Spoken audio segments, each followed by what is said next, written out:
When I was a kid, I was told, man up. My cousin, she was told, act like a lady. Those words sound harmless, almost normal. But what if I told you that those tiny everyday phrases are part of a much larger problem?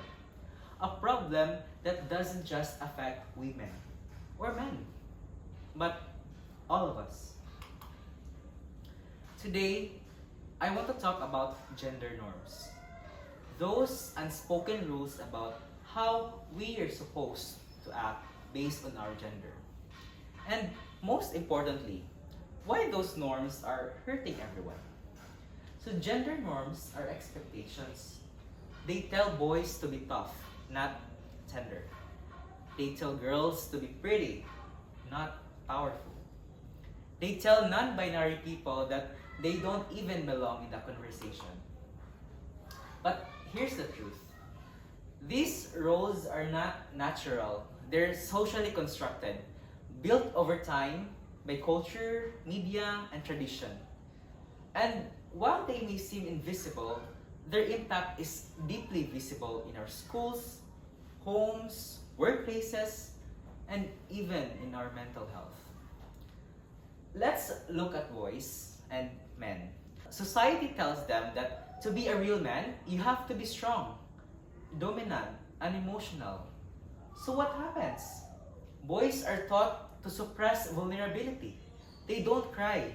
They don't ask for help. This one reason male suicide rates are significantly higher than female rates in many countries. That's not strength. That's silence. And it's dangerous. Now, look at girls and women.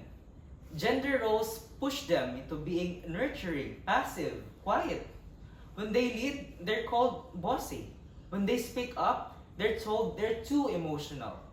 This leads to fewer women in leadership, a gender pay gap, and a cycle where girls learn early that ambition makes them less feminine.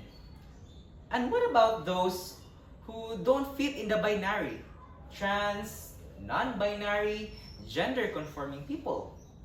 Gender norms erase them completely. They're told that they're wrong for just existing. That leads to discrimination, violence, and mental health crisis that we can no longer ignore. I believe gender is not a rule book.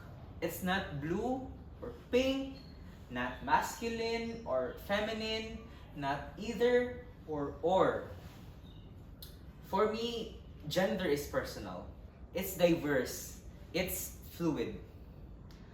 We all have a right to express who we are without fear, without shame, and without being squeezed into boxes we never asked for.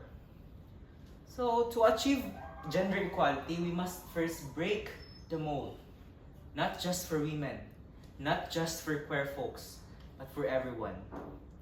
Because freedom is when a man can be gentle, when a woman can be bold, when a child can wear what they want, love who they want, and grow into whoever they're meant to be.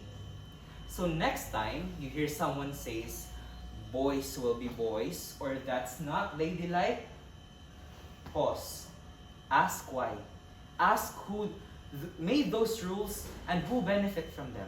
Because until we challenge gender norms, we all lose a piece of our community. Let's build a world where we don't just accept gender diversity, we celebrate it. Because when we break the box, we free everyone inside it. Thank you.